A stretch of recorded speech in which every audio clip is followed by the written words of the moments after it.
Hi everyone. How are you? Hope you all okay. Hope you all stayed safe. Just letting you know, I'm Benni McCarthy, and I just want to thank all of you for voting and for having me as one of your inspired people in life. So I'm joined inspired by you, and it's a privilege and a pleasure for me to be here with you guys to share the platform and just to talk about life in general and what inspires you and what makes you want to become whatever personality in life that you see fit to become, to try and make a difference and make a change in the world. Hey everyone, hi Benny. My name's ONeal. I'm 25 years old and I'm from Gauteng Springs. That's in the Gauteng, east of Johannesburg. And yeah, I'm very excited to be here. It's finally good to finally meet you, even though it's virtual, Benny. But yeah. Virtual is the new way forward, my brother. It's an absolute pleasure to meet you and to be able to interact and engage. And I'm proud of you being chosen as one of the winners. And yeah, I can't wait. I can't wait to hear the story. And It's an honor. any questions? It's an honor. The honor is all mine. The honor is all mine. Believe me. Sure. Hi, Coach Benny. Hey, Lesejo, how are you? I'm good, Coach Benny. My name is Lesejo. I was born and bred in Mamelodi. I spent some time in Cape Town, 10 years to be precise, while I was in the Navy. I got familiar with your neighborhood and all that stuff and your upbringing. I'm really happy to have this one-on-one, even if it's a 5-on-1, but it'll do for now. I wish it was live in studio, but the situation now and the pandemic. Thank you. No, an absolute pleasure and an absolute privilege for me to be sharing the platform with you. Yeah, I look forward to having deeper conversations and getting to know you all today. So I'm just grateful for the opportunity that I've been presented, for you guys selecting me as one of the most inspiring people in our country, and I'm really honored for that. And I hope today we learn a lot about each other, and I can inspire you guys in some ways. And I'm most definitely sure that you guys have things that would inspire me as well throughout my life. Can I say one thing before I go?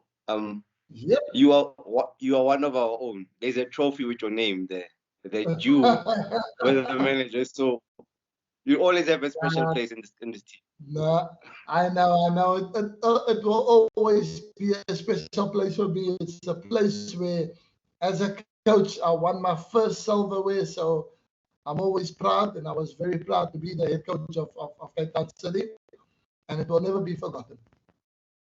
Thank you. Hi, Coach Benny. How are you? I'm so excited to be here. I'm so grateful for this opportunity. My name is Blessed Matule. I am currently in Rustenburg. I recently just completed my diploma in sports management, and I'm inspired by you, Benny. Can't wait to have this conversation with you. It is such a blessing to be sitting here and talking to you and share life experiences, and very interesting to hear what you've gathered over the years of studying sports management. So I would love to pick your brain as well, because we are in the same department. So yeah, I'm looking forward to our conversations, and I'm just looking forward to be inspired by you all today. Hi, Benny. My name is Natalia Peterson. I'm based in Johannesburg South, La Rochelle. I'm a soccer coach for a junior club called Southside Stars. So I'm really honored to speak to you about coaching. And especially my husband, he's like a biggest fan of yours. But I got lucky to speak to you today. Well, So bless. I'm really honored to speak to you. Well, Natalia, like I said, it is an absolute privilege and an honor, really, for me. You guys say it's an honor for you to speak to me, but the honor is all mine. I'm super excited to speak to you and to hear more about your coaching experience. And then if there's maybe some tips that I can pick up that can help me along the way. So you might not think it, but I think you have so much that I can be inspired by. So I'm really excited to speak to you as well on a more deeper level Thank you. on how you find your Thank coaching so far and what is it that you do to try and get into the heads of your players and how do you make them just to want to go out there and enjoy themselves and win football matches. So yeah, so I'm really excited for this conversation to happen. So Thank you. I'm honored. Coach Benny, um, I've been to Hanover Park and I've seen the area, and I can imagine what it must have been being a dark skin colored in a gangster area like that. Like, what was your coping mechanism? Because you a lot of young people are going through similar circumstances. What can you tell them? Tell us your secret. Okay. What was your coping mechanism? Because I can imagine walking from Hanover Park to Nyanga, all of those gangsters, because I have an incident where I wore a Supega with an American shirt, American flag at Grassy Park. Those gang things, it didn't work out well for me. So what was your coping mechanism? um, that's a damn good question, my man. Very good question indeed. And to be honest, I don't know where I developed my skills that I had, but from a young age, I think my environment, like you attested, you've been there, you've seen it firsthand, so you know what I was up against as a young man, growing up there and dark skin as well. So I think sports was my thing. I wasn't I wasn't the toughest, I wasn't the bravest. So me engaging into fights or joining gangs, I was always gonna be the weak one out, because I wasn't a fighter. I was no good for that. So because of that, I tried to play to my strength, and my strength was being good at sports. I was good at cricket, I was good at rugby, I was very good at football. So I just tried to play sports as much as I can. That kept me off the streets and that kept me away from being in trouble or getting beat up by rivalry kids from other areas, which which also joined other gangs. So that's basically how I just got through most of my life, staying out of trouble. And then I think it was I wanted more of my life. I wanted more for me. I wanted more for my family. I think we were all blessed with some kind of talent.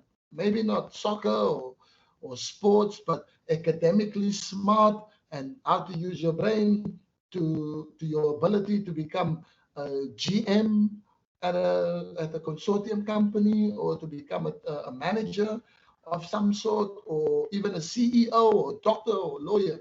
So we all are blessed with a certain skill. And my skill, I found out my skill was that I was really good at sports and football in particular. So I thought to myself, you know what? I'm not the smartest academically, so I'll just be a very average student, whatever it is that I set myself out to do, what I want to achieve in school. But I need to do academics because I need to have my brain function properly so that when I am good at my football, I do make it as a professional athlete or a football player, then at least I have some kind of skill or degree and academics that I'm not the dumbest footballer out there. I can able to take care of my affairs. I can manage my money right. If I make money, I can make sure that my life is set because the way I'm organized, to do that, and I try and also you try and make sure that you get the right people around you. So that's how I used to work things out in my head, because I was pretty damn sure that I was going to be famous, I was going to make it, and I was not going to end up like a lost soul in an overpark and be just like everybody else. I wanted better for myself. So I just ran with it. I worked hard, and when everybody else is enjoying themselves, going out clubbing or matinees and meeting girls and that, I was always outside playing football and bettering my skills and sharpening my teeth, so that eventually when the opportunity comes, because that was my only get out of the Cape Flats, or get out of the, the poverty, as you would call it, that I would get, and that is to try and make the most of my football career. So I always wanted to work harder than everybody else. What other people didn't want to do, I was willing to do that. And then in the end, it paid off. When my lucky break came, I took it with both hands, because I was preparing myself all my life for that moment. So when that moment came, I had one opportunity, I had one chance to make it. I had one chance to get myself out of Hanover Park, so that I can make it. And when I make it, I will start getting money, and then I can look after my family, and I can look after myself, and I can give my parents and everybody else in my family, in my household, the lifestyle that we never dreamed of. So, and that was really my mindset from a young age, that I didn't want it to end up with nothing. I didn't want it to have a waste life, growing in a Nova Park. So I dedicated myself to football, and by the grace of God, you know, He answered me, and but also I had to put in the hard work. So fortunate, I was one of the fortunates to have made it and came out. So I hope that that explanation, the way I summed it up, gives you a little bit of an idea of nothing was easy. I had to really work hard, but you have to be willing to do what other people aren't willing to do. That's the secret, to be honest. Yes, I have to be Okay, I willing. see hands. Yes, yes, yes, yes. Natalia, and ONeal. Hi, Hi, Natalia. How are you again? I'm good and you again, yes. As a female coach, my question would be to you is what makes a good coach? What makes a good coach is, I think you have to, when you are a coach, you are looked at as a leader as well. And I think that's how you have to look at it mostly. What kind of a leader is it that you want to be? And I always look and I say, the kind of leader I want my players to follow is someone who listens. So I always try and listen to my players, so that it's not all about me, that they know I have the authority, but I do listen to my players, and I do try to engage them in having conversations. So I'm not dictating, but I'm sort of like asking their opinions as well about training sessions and their likes and dislikes, so that I can get a better understanding, a better knowledge of the kind of players, the kind of personalities that I have in my team. Because the ones that engage, that will tell you sometimes, they don't like a lot of running. They would like to have more football, more football practice instead of physical running or fitness, a lot of fitness. So I like to engage, have conversations with my players on the whole as a group. And so yeah, and I think when you show that side of you, then you're gonna have players that once listen to the employers. You the boss, Yes. so you make decisions, you make the law, and everybody else must just do as you say. And sometimes that's a recipe for disaster, because I think if you work together, if you change the environment, if you create a culture where other people's voices mean something, you're likely to have more success than failure, because everyone matters to you in your team. So it's not just about you, and they are just strictly there to play football, to play well, and to make that the team wins, and then everybody goes home. But you have a leader, you have a coach who actually listens to their opinions, and then he tries to adjust the trainings to their liking.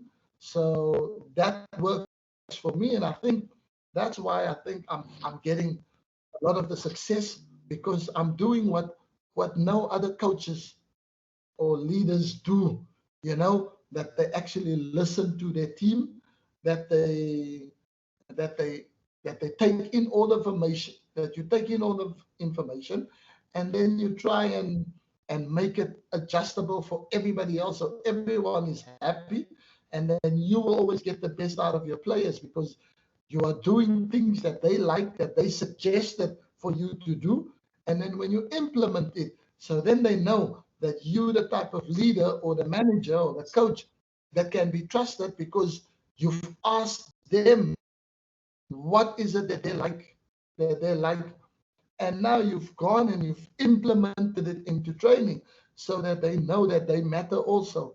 And then those are the players who would run through a brick wall for the coach, for the leader, because it's not just all about him, but it's about the whole team as a collective. So that's how I work, and I try and engage with my players.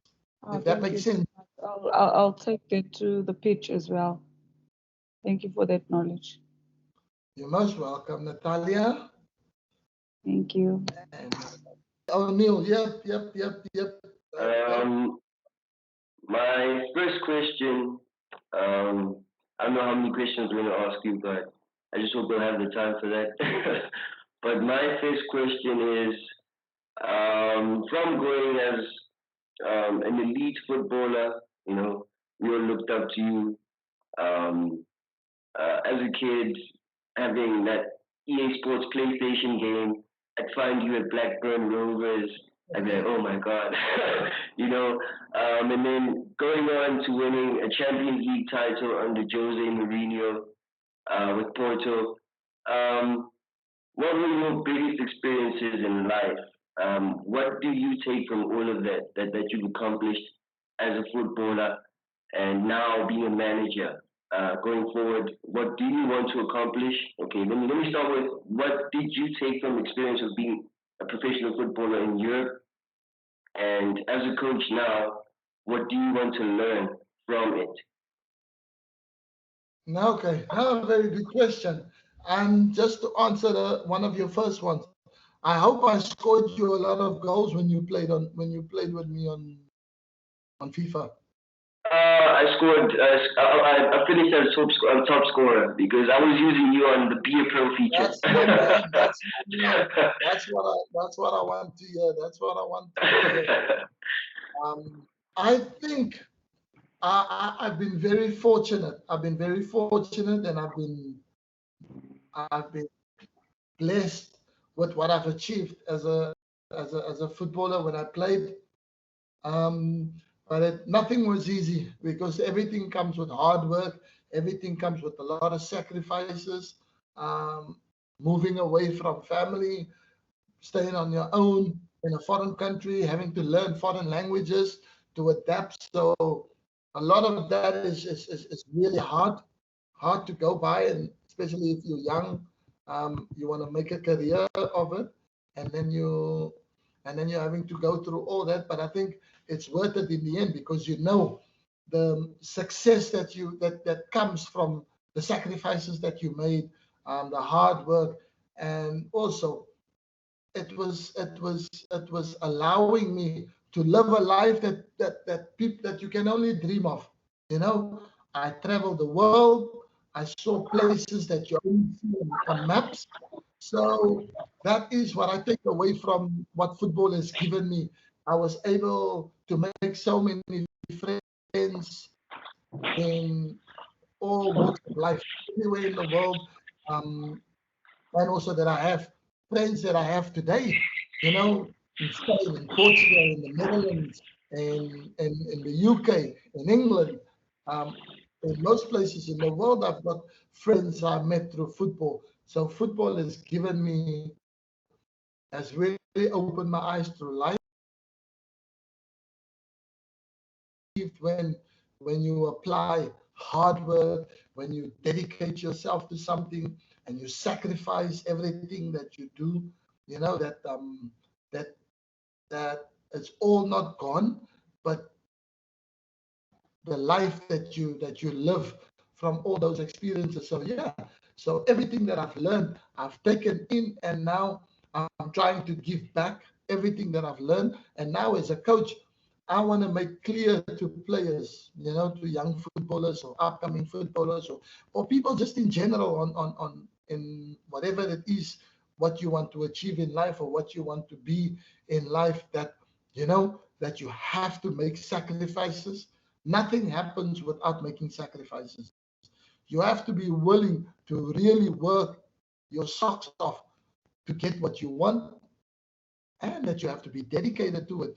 Set goals for yourself, and then also go out and execute whatever it is that you've got planned in your head, what you want to achieve and what you want to do and how you want to do it. So those are the life lessons that I've learned, that I try and convey over to people that come across in my life, or my players that plays under me, because I think we have a beautiful thing.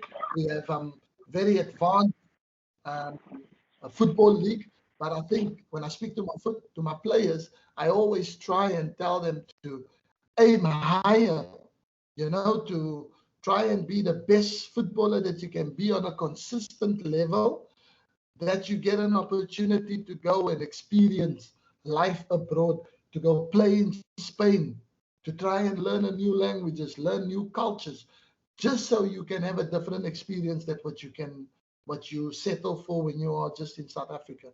So those are the life lessons that I've learned and that I try to give back to my players. And that's why you see the immediate success that I have at Amazulu, because I think now every single player in my team wants to go to Europe, wants to go overseas, and they have to sacrifice a lot and they have to work extra hard.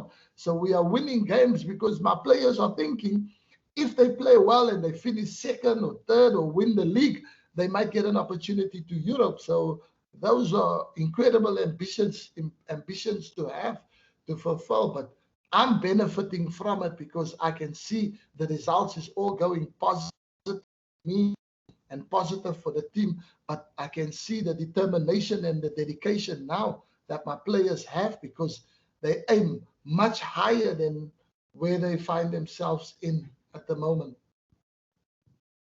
If that makes sense. Makes perfect sense. Perfect sense. And yeah, that was a broad answer, and I'm really happy to have received that answer from you. Yeah. Okay. I'm glad. I'm glad. Blessed had a hand up first. I would love to hear your question that you have for me, or just engaging in the conversation. Yes, coach, of course. Um, what I would like to know is actually very similar to what ONeal was talking about, but I would like to know your experience playing for the UEFA Champions League under Coach Jose, and also what are some of the disciplines that you have inherited from him and that have influenced your coaching style and your career as a whole. Okay, very good. Very good. Very good. I think for me, when you grow up in an overpark, when you grow up in the Cape Flats, first of all, you never even dream of that you would one day play in a UEFA competition or in a UEFA match.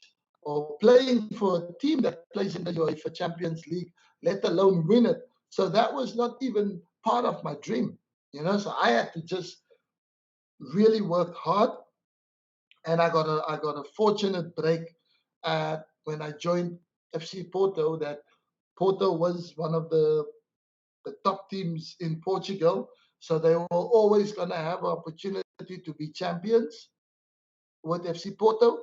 And then when you become champions, you for the next season you will go into the UEFA Champions League group stages as a champion from the league. So you would play automatic champions. So when I joined Porto, that was my biggest opportunity, because this is a team that always wins the league or always fight to win the league. So my chances of now fulfilling that dream of playing one day in the Champions League is becoming a reality. And then when Porto signed Jose Mourinho, we came there about the same time when I signed from Celta Vigo. Mourinho just became the new manager for Porto, and he was young, probably my age that I am now when he joined Porto. I think he was 43 or 44 when he joined Porto as a first coach, you know. So he was young, and the thing that stands out the most about him was the passion that he had for his players. He was someone who cared about the players. You know, he didn't care about winning. He loved winning, but it wasn't the priority. His main priority was making sure that the well-being of his players was so important, that everyone was happy, everyone had a happy environment, and he wanted to know that where you come from, what struggles you went through in life. And I think that was so important, because when, especially if you from Africa and you in Europe, Europe is predominantly white, and you a foreigner, you are outsider.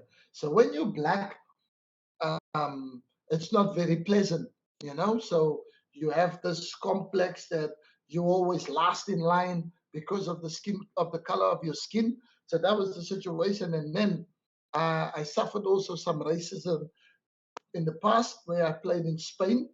So then eventually when I came to Porto, and then here was these people, they didn't see color, they didn't see a race. They didn't see nothing. All they saw was human beings had the gift to play football, and they treated you exactly the same as everybody else. And I think that was the thing that stood out the most when I met Mourinho, because he had that ability where even though I was black, to him it didn't look like I was black. I was just Benny. There was no color put on me being Benny, and the Portuguese players was exactly treated how I was treated. And I think that really made me wanted to do well for this guy, because it was the first time where I was treated the same as everybody else, and I wasn't made to feel like the African in the team, in the group. I was just, you know, a player, important player in a team that wants to win things. So I think I'm always grateful that I had the opportunity to experience that from the opposite race from me. And then when we used to come on the football field, he was very meticulous of how he works and what he wants to do. Everything, attention to detail was key. You know, he would always know exactly what the opponents was going to do and how we're going to beat them if we do it this way. So he was very meticulous, and he was a very disciplinarian. He didn't take slacking. If you wanted to be late, good luck to you. You know, the punishment is severe. So players have to know that in able to be successful, to have success, you have to be disciplined. And being disciplined doesn't mean that you have to respect and say please and thank you for everything. You have to be on time. If we have to be at training at 9 o'clock, then you as a player, you have to be already by training at half past 8 or 7:15, not to be late. So that is a good professional. Being late is late. So he didn't work on when training starts 9 o'clock, then players arrive 10 to 9, 5 to quarter to, then you are late. You always had to be half an hour or 45 minutes or 1 hour before training, so he was very strict on discipline. And I think because we got to become disciplined and we worked hard, then we started seeing success on the field, and then we ended up going on to surprise everyone by winning the Champions League. And it is, for me, is the second best feeling in the world after becoming a father. When I have kids, that's the greatest feeling that I ever experienced in life. And winning the Champions League was the second greatest experience that I've encountered in my life. And I'm forever grateful that I was able to have such a moment, or to have such an achievement in my career. But most important, the friendships that I made throughout my football. And till this day, I still speak with Jose, with Mourinho, and because I was someone that he valued and I valued. And as we go on our journeys on separate paths, we always find ways to get back and have contact, because we both of us, we made huge impacts in each other's lives. He changed my life as a footballer, and it made me achieve things that I can only dream of achieving. And I played the best football under him, and I made him to become the coach or the manager that he is today.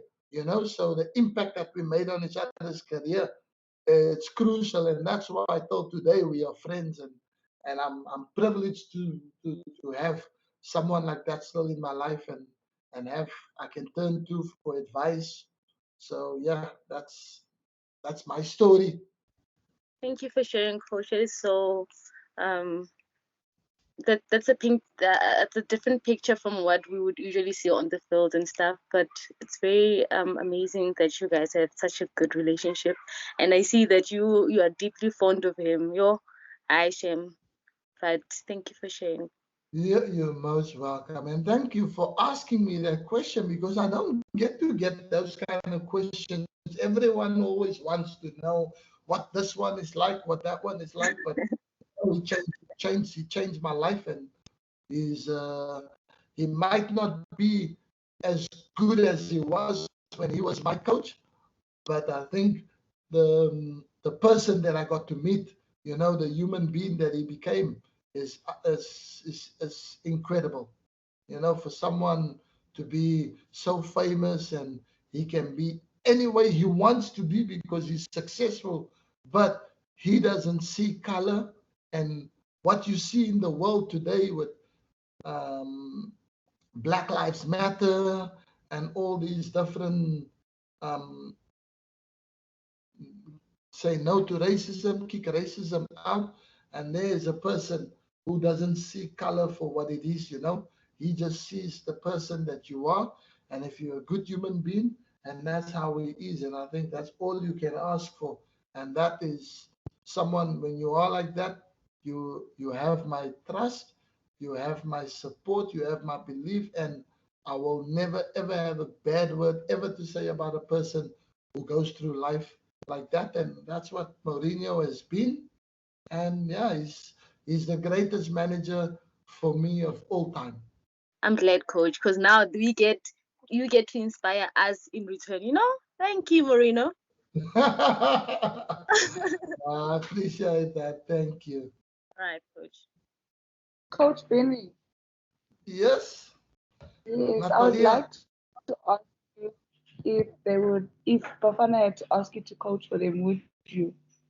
That's an interesting question. That is the ultimate dream, to one day coach your national team, to coach your country back to which glory days back to, where we were successful and people respected South Africa because the football team was doing so well.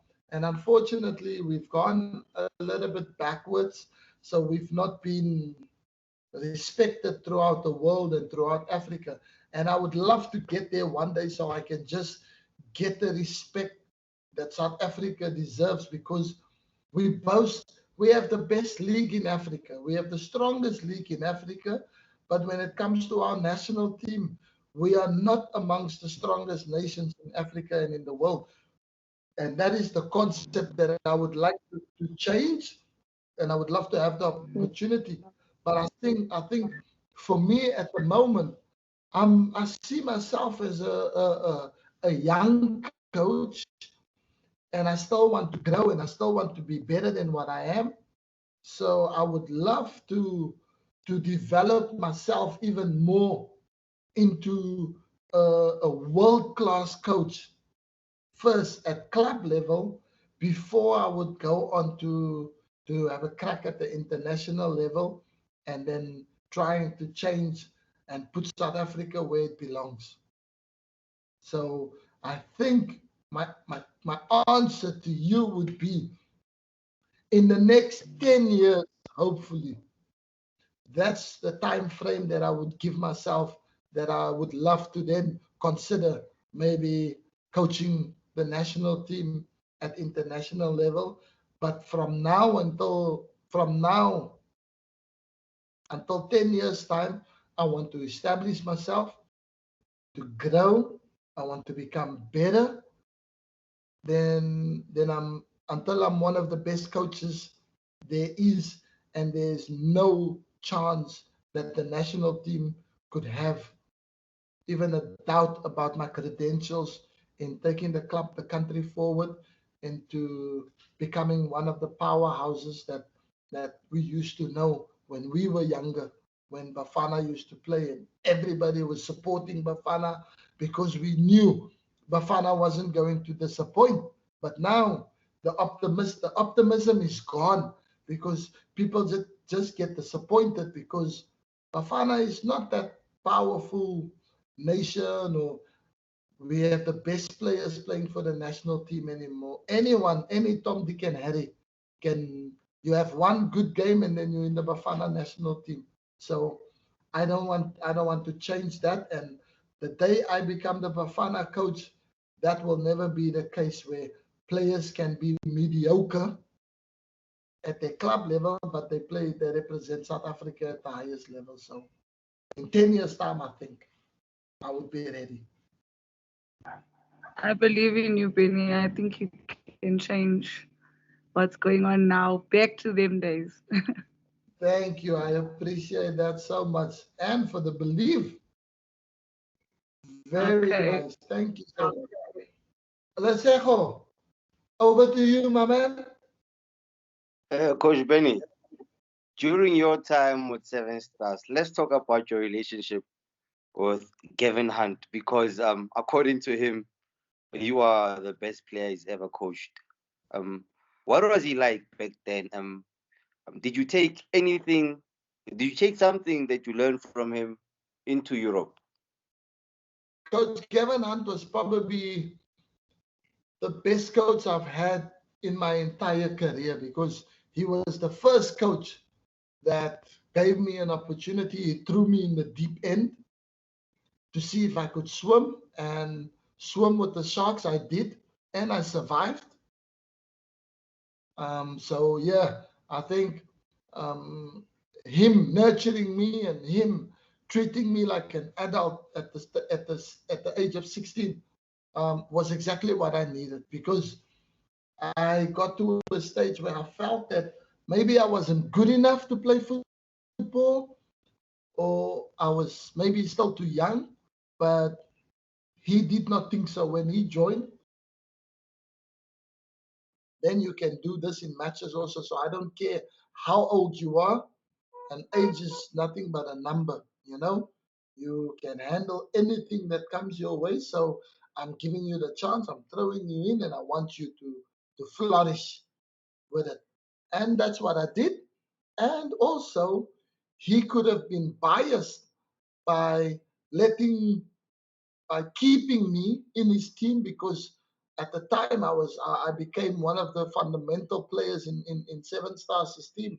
So losing me would mean that promotion would be very difficult to achieve for the club.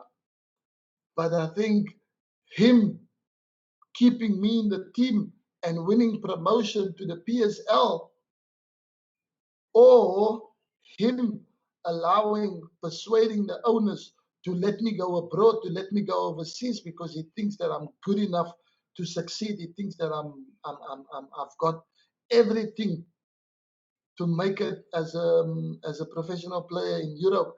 So he chose for me to go to Europe and not for me to stay, so that he can win promotion to the PSL, with Seven Stars. And that is very honorable, and that deserves my respect for life, because if he didn't insisted of Seven Stars to let me go to Europe, to let me go to Amsterdam and see if I'm good enough to make it. And if I make it, then they can sign me.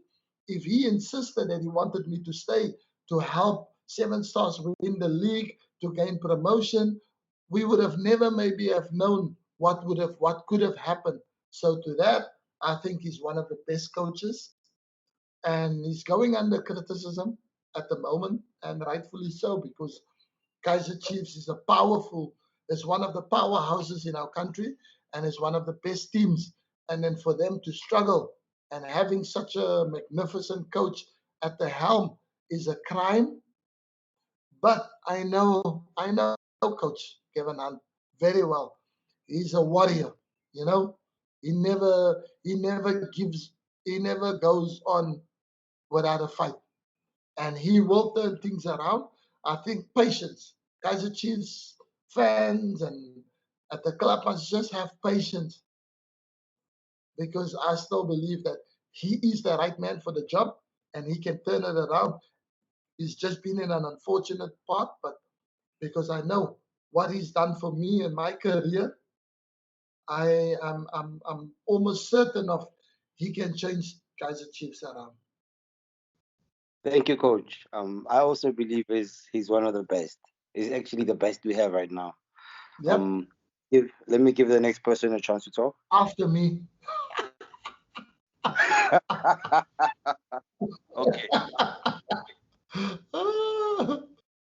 Hey, Coach. Seeing that you've had a fair share of great experiences in Europe,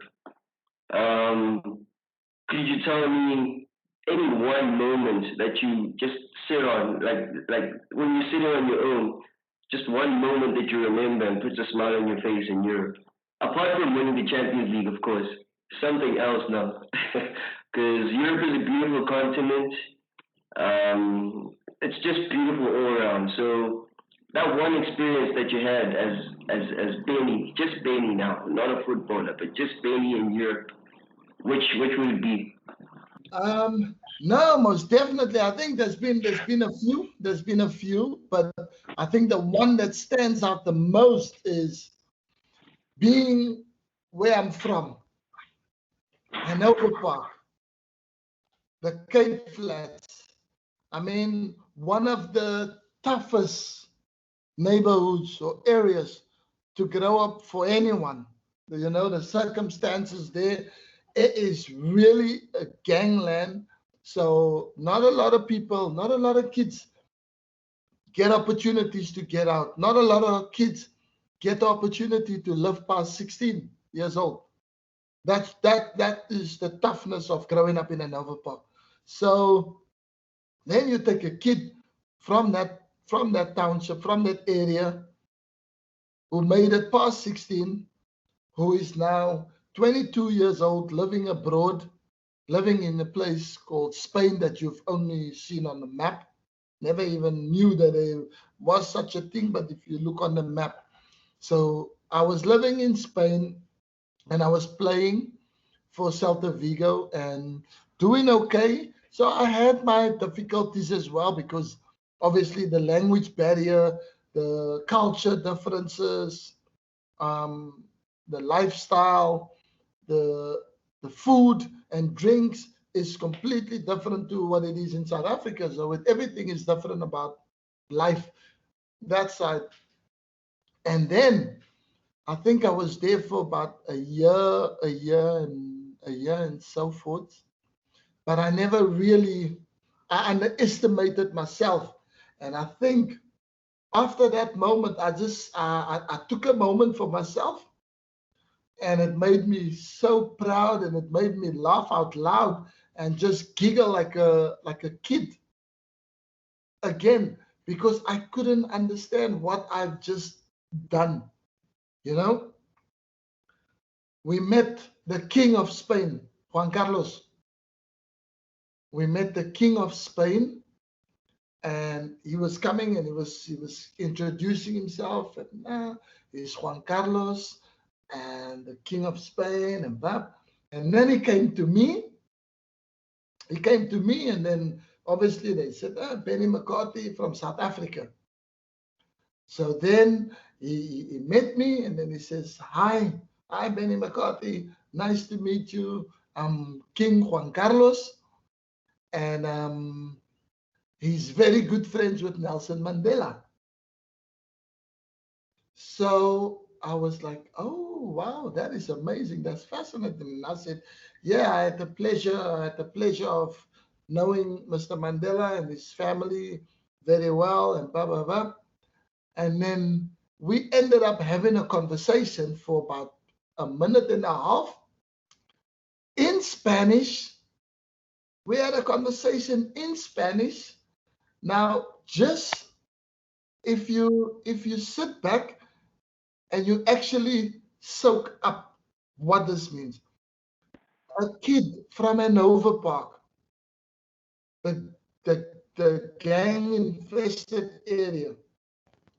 You look at Hanover Park, and I've gone from Hanover Park to speaking in a conversation with the King of Spain about South Africa and about, obviously, Nelson Mandela, the legacy, in Spanish, not in English. That was easier for me, but in Spanish. And he turned around and he said, wow, he's very impressed with my Spanish, because I'm starting to get the Galician accent. Like I was starting to speak Spanish with a Spanish accent from Vigo, where I played.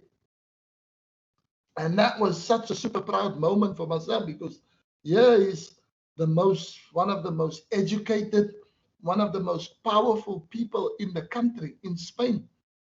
And he's having a conversation with me about South Africa and about Nelson Mandela, and telling me that my Spanish was top class. That was something special. So I took back quite a lot.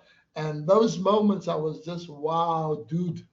I used to listen to gunshots, and now the King of Spain is telling me my Spanish, I sound even like a Spaniard. So yeah, that was levels beyond levels for me. I'm pretty sure you've left a mark on a lot of Capetonians with your career, because you've certainly left a mark on me. I look up to you, and yeah, I'll just wait for my next question before we conclude everything, because it seems like we're almost done here. But yeah, thanks, Benny. No, you're most welcome.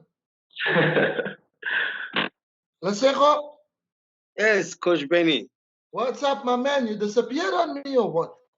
Ah, man, I didn't disappear. I was just silently listening to you answer other people's questions and learning, taking whatever advice I need in my life going forward. Nah, that's good. I'm glad to hear. What you got for me, man? The current state of South African football is like you said, it's going down. I don't know if it's money, it's discipline, but it's going backwards. And through your experience and relationships, like growing up when I was a kid, I knew Benni McCarthy as a bad boy because of the media. Your experience with Bafana, you taking the blame, but through all of that, you made it. Your longevity in Europe is outstanding, because a lot of players come back home, they don't have the mentality. I don't know. They don't have and also my favorite moment was a bittersweet moment. When you broke my heart, FA Cup, FA Cup. I think was Arsenal. yes. So you scored that brilliant goal. But going back to the question what was your secret? What can a player like Pesitao or those Foster, those young players who are in Europe, what advice can you give them to make sure that they last longer and they make a name for themselves, just like you? Oh, good. Brilliant question. Wow. How do I sum this up? This is going to take a while. I think um, the controversy that surrounded me has always been, I think, our family needed a fall guy. Where it's always someone else's fault when something goes wrong. We as an organization, we don't take responsibility. That's why we never recovered from it, you know? So whatever went wrong, someone had to be blamed, and it was always easier to blame someone that was in the spotlight for causing trouble, or so-called causing trouble, or for someone that has a very big personality and has got a very high opinion of life. And I'm someone that don't keep quiet. I don't say yes. I'm not a yes man. I want facts, and I want to see that things is done properly. And because I'm honest, I can't sit there and let people do dishonest things in front of me without me saying nothing. So because I was someone who couldn't say, keep my mouth shut, so it was always a controversial moment for them to say. So when they're looking for someone to blame, the easiest person to point fingers is the one that doesn't keep his mouth shut. And that was me, you know? But so in terms of of always being in the spotlight for controversial moments, I'm also the player that lasted the longest of every South African abroad. You know, I had the most illustrious career than any South African out there. I've played for some of the biggest clubs, yes, and I've achieved the most than any South African ever achieved in Europe. So that is something to boast. So now, if this is a troublemaker, why is this one the one who achieves the most? You understand? So that was my story with that. I was always the fall guy, and it was easy because I was getting the reputation for someone that likes to cause trouble. So it's easy, point a finger in my direction, and most people will believe it because they just think, Benny again, troublemaker, this. But then when it comes down to achieving and doing it, it's also Benny's the one who's in Europe the longest. Benny's the one who's at the top clubs the most.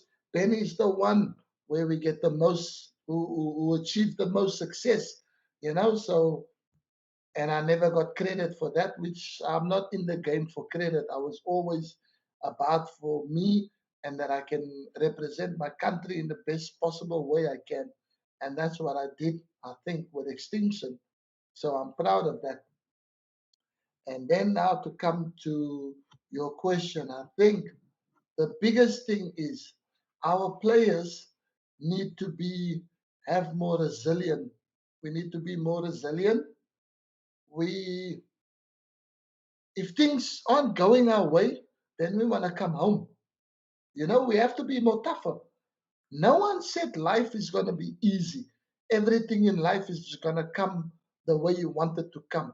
Of course, you're going to have moments where you're at the top, but of course, you're going to have moments where you're going to struggle, where you're going to fail. But failing is not a failure.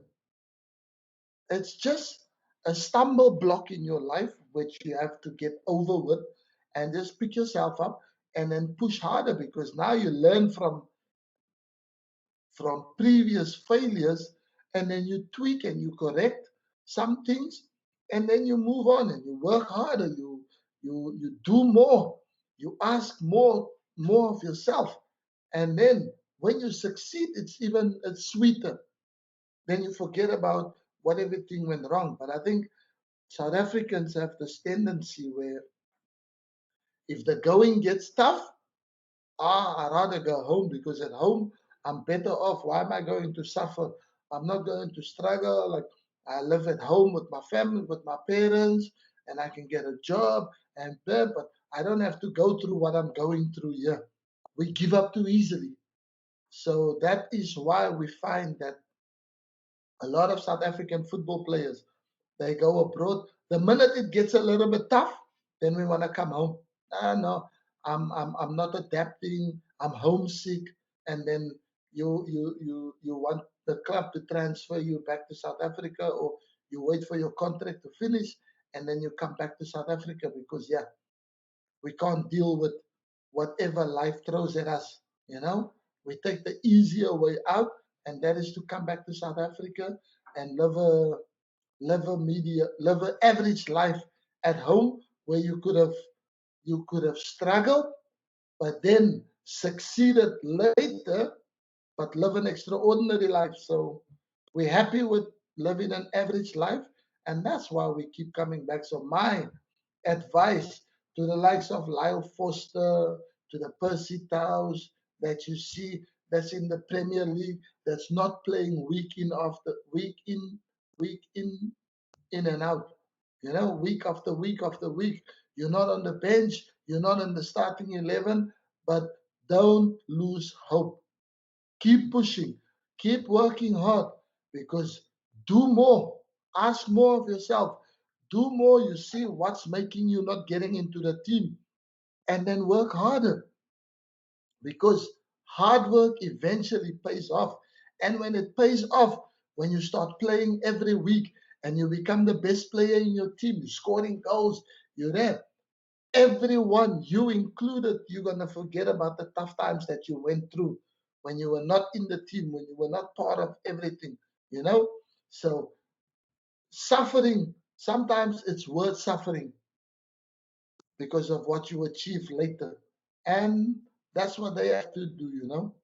That's what they have to do. Just keep fighting. Go into lion mode.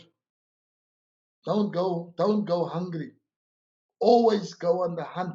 Lions always hunt because their family's survival depend on it.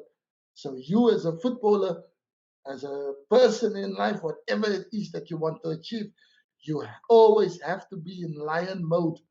Lion mode, we don't go hungry. We're the king of the jungle. Why? He's not the fastest. He's not the biggest. He's not the smartest. But lion see any animal and he thinks lunch.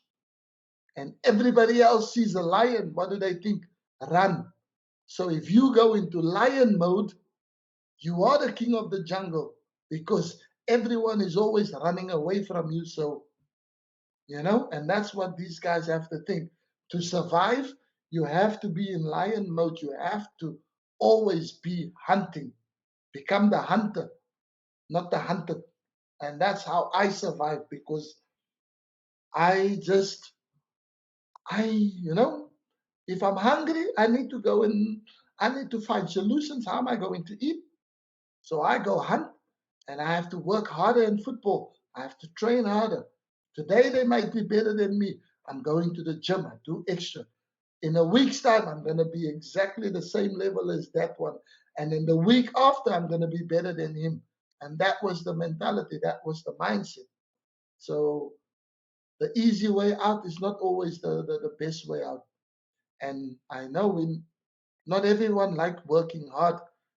We want easy things sometimes, but easy things is not worth it. We have to work hard.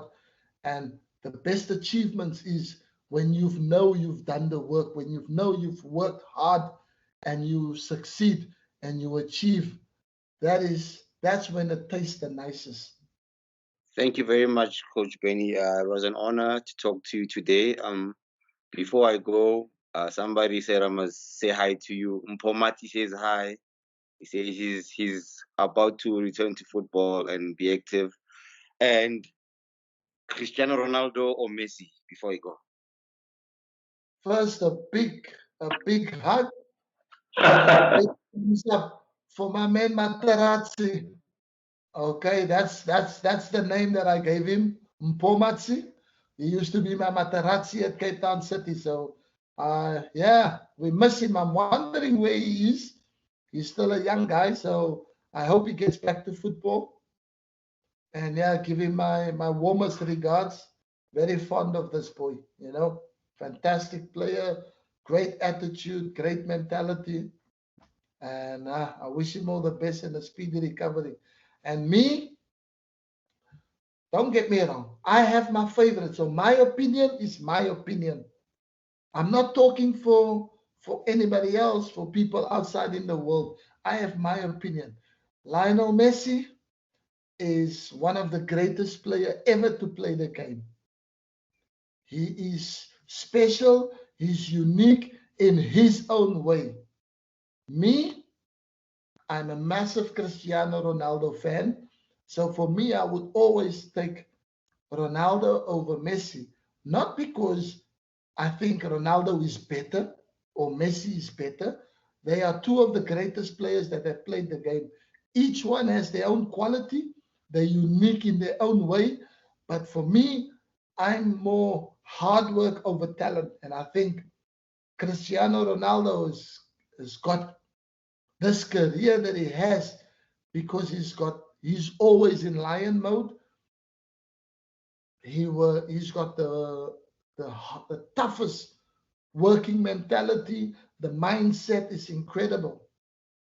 So for me, when you preach or you tell people stories, that's always the story that I tell people. Ronaldo wasn't the most talented player. He had talent, don't get me wrong. He could do things that a lot of players couldn't do. So he had talent, but he worked 100 times harder to let his talent that he has blossom. Whereas for me, Messi works exceptionally hard as well. But Messi's talented is in abundance. He doesn't have to work hard because he's that talented, but he's consistent because he works hard and he combines talent with his hard work. So that makes them the most unique players in the world and the best players of our generation. But if you want a straight answer, I'm Team Ronaldo all day. Thank you, Coach. Have a good day. Pleasure meeting you, and I wish you everything of the best. I wish you greatness if you put your mind to it, and you can do it. So I hope one day I'm going to be able to read about you and say that I had a small part to play in the success story that you create, that you make for yourself. Okay, so all the best, Lesejo, and God bless you, my man. Natalia, what you got for me? Okay, my last question to you is, as you were a striker before, um, who do you think is the best striker so far in the DStv Premiership? As a striker myself, I thoroughly enjoy the players that's on display in the league. I've got a couple of veterans, but really good players. Majoro, fantastic.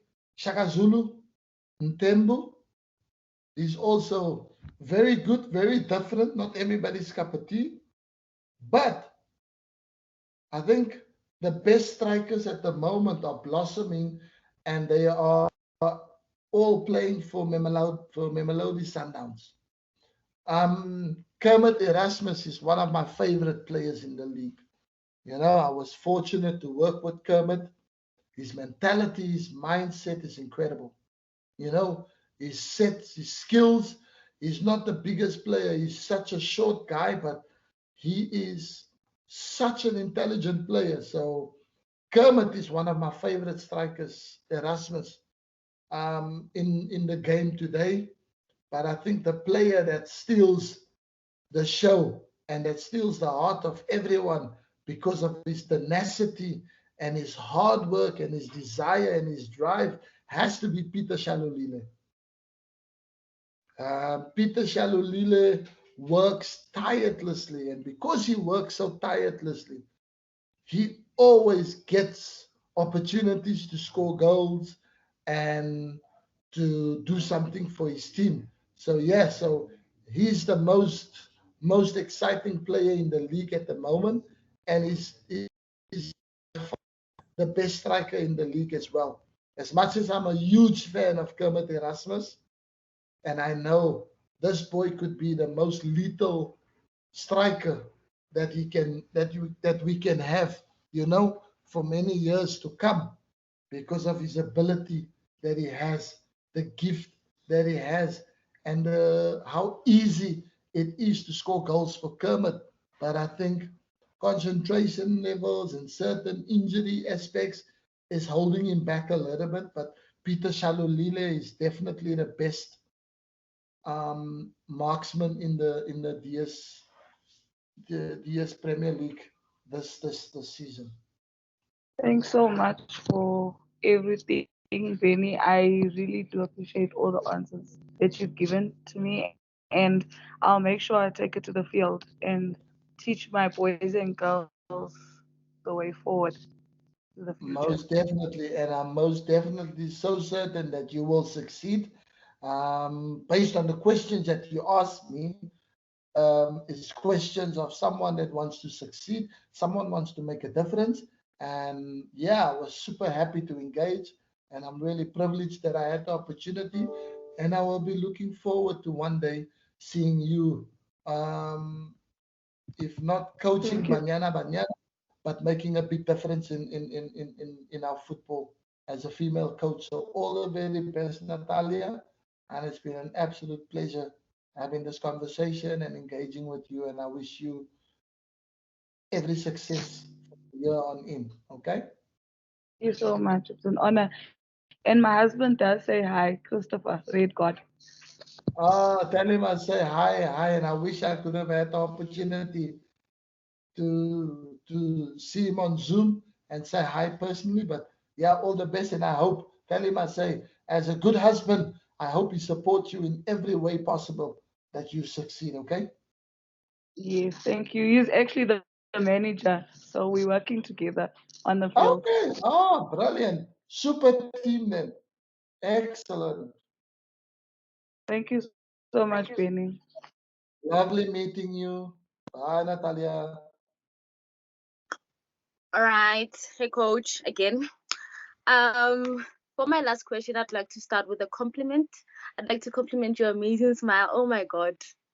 But my last question is, Thank out you. of all the European leagues you've played in, which one would you say was the most challenging and competitive, and what was your mental health strategy to overcome the pressure?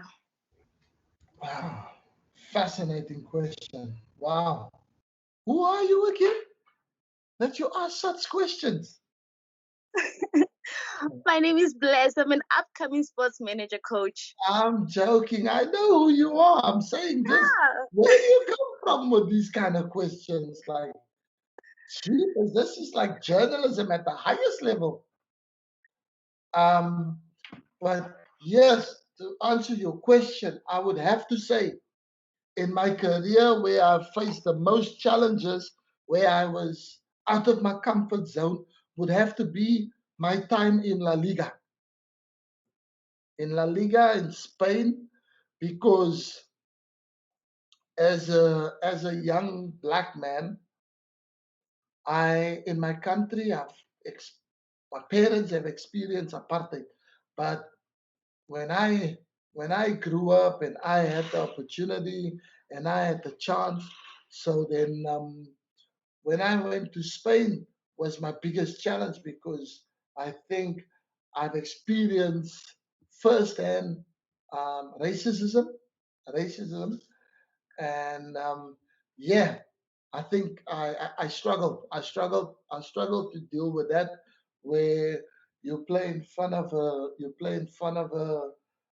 full stadium, in front of a full crowd, and everybody m- monkey chants, and for you to go back to Africa, we don't want you here. You're not from here. So yeah, so mentally it's very challenging. First of all, you have to compete on a daily basis to fight for a place in the team, to convince your coach that you're the best player to play in the team, to help the team win matches. So that's a struggle within its own. And then you're having to deal with people not accepting you because you're from a certain place or from a certain country where you don't fit the criteria of the race. So yeah, so now they discriminate against you. So yeah, so that was the toughest for me. The toughest. It was also the one of the best leagues that I've ever played in. The most amazing footballers, the the the toughest teams, and the pure enjoyment of playing in La Liga. You know, was was so exciting and it was so interesting, and you feel like you were learning every day. You become a better player, a better person because of the league and the players that you play against week in, week out, and the competitiveness of the league. So all that was amazing, and it was really challenging to adapt to that. But when you had to deal with the racism also. So yeah, that was where I found it the most toughest and where I probably struggled the most. So if you look at my entire history of clubs and countries that I played in, you will find that Spain has been my most challenging and my toughest assignment to date because of everything that I had to go through and where I had to really challenge myself mentally to survive, to cope, to not wanting to come back to South Africa and be just like everybody else. When it gets tough, then you want to take the easy option. So I stuck it out. It wasn't easy and it wasn't pleasant at all. I was up against it every single day. But I managed to rise from it and I survived. I steadied the ship. I weathered the storm, and then eventually, soon after that, I joined another team, and then I became a Champions League winner. So, you know, not everything in life is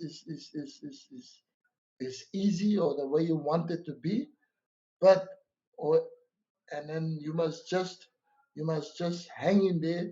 You must just keep fighting, keep working hard because we all have it within us, and then my silver lining was joining Porto from Celta Vigo from Spain and then becoming a European Champions League winner. So imagine I had given up a year before joining Porto. I would have never been a Champions League winner. I would have come and finished my career in the DStv Premier League much earlier than I did. I would have never had the opportunity to have gone and played in England as well. So I am grateful for the struggles that I had, and I persevered, and I stuck it out, and I ended up making something amazing from tough times that I had. Okay, coach, that's amazing. What role did spirituality play in being mentally strong for you? It's crucial because no matter what you do or what you achieve or what you go through, you can never go through those things alone, you know. And for me, being able to have the power to kneel down and ask God to guide me through tough moments and just have God by my side every single time for in times when it's really bad, in times, in good times, in bad times, every single day. I was able to have conversations with my God and just tell him what's going on in my life and how I can be strong and how I can be different. So that was my savior, you know. So yeah, so I think maybe we feel that whatever religion you have or whatever beliefs that you have, that it's not, but I think we all have someone that we can talk to, that we can ask, you know, to find the light. And mine was praying, and God's been with me throughout my whole journey, and I wouldn't have probably achieved it if I wasn't spiritually there and I didn't have a God that I can turn to for help, for good moments and for bad moments. Thanks, Coach, for sharing. So, in closing, do you perhaps have like a motto or a mantra which you live by? I just try and live every day as it comes. You know, live for the moment, live every day as it comes, and to live for the moment, to live for what I can influence. Mm. So Well, that's it's really how I go by, and I try and change. I try and change a life every day. If I can try and save someone, do a good deed, I try and do that as well, in any way, form, or shape. Hey, shout out to you, Coach. Thanks for this conversation. It's been very fruitful. And we will meet one day because I'm coming for this industry. You're coming. I hope I'm you coming. come I'm on soon my way. because All right. management. Well, you can know. Amazulu could be your first visit that you want to achieve in management. We might be looking and strong female candidates. There's big opportunities. So, you know, you would know Yes, Coach. already someone there that can, Of, interview, that of you can course. be familiar, that you know. So, yeah, I'd love to, Coach. Actually, thank you so much. no, you're very welcome. You're very welcome. All right. Have a nice day. Enjoy the rest of your You day. too. And it was a real pleasure and an honor speaking to you and conversing. And yeah, and thanks for all the beautiful questions that you asked me. Thank you. Um, yeah, this has obviously been an honor and it's been great. You know, I've never actually thought that I actually sit with you and have a chat with you, Mr. Benni McCarthy. Um, yeah, my last question is, I'm currently in pursuit of my coaching licenses. I love the game. I'm a big Arsenal supporter, Orlando Pirates supporter as well, and you coming there with root crawl and giving us the double treble was actually outstanding when you were there. So my question would be, as a young man like myself who's never played the game professionally, I've only played the game in amateur leagues in the neighborhood, you know. So as a young gent like myself who's pursuing all the coaching licenses currently with the Scottish FA online and online studies. What would you, what sort of advice would you give me um, in terms of making it as a professional coach one day? Because that is a great dream of mine, actually. So, what advice do you have for me? No, first of all, thanks for earlier. I really appreciate it. You following my career and what I've done, and I appreciate that. I think the best advice I can say is your knowledge of the game is there, because if you play the game, you know the game. You play at the highest level or you play amateur, The game is played in the same way, just different intensities, you know? So if you want to make it as a coach, if you want to go on and achieve anything or become a coach at professional level, then I think knowledge is power. You have to go and educate yourself, you know, because as much as we play football, as much as we know the game, there's still so much about the game that we can learn that's changing, and that's why I say knowledge is power. Um, Educate yourself in the best possible way. Know everything about the game, how the game functions on a non-player level. So on a coaching terms, is hit the books, and whatever's new in football, whatever changes, get up to speed with anything, how the new rules that comes in and affects the game.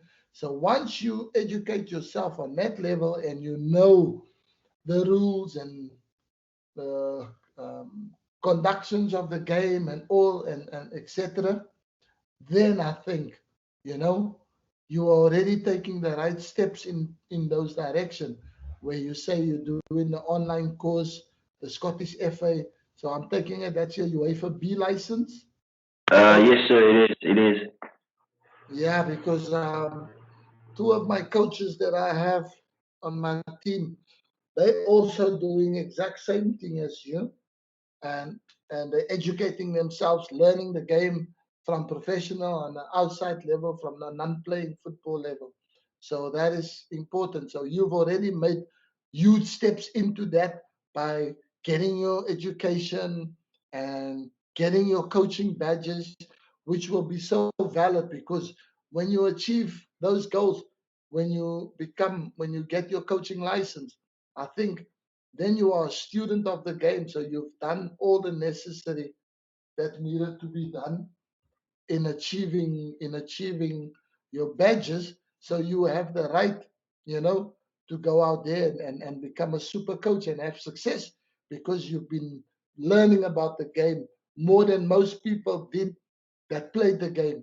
So education is the best form of preparing yourself for this journey that you want to embark on as a coach.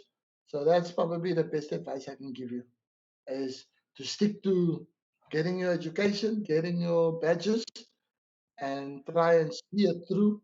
It's tough, it really is, but it's so worth it because you know when you are educated, and not many people can prove you wrong with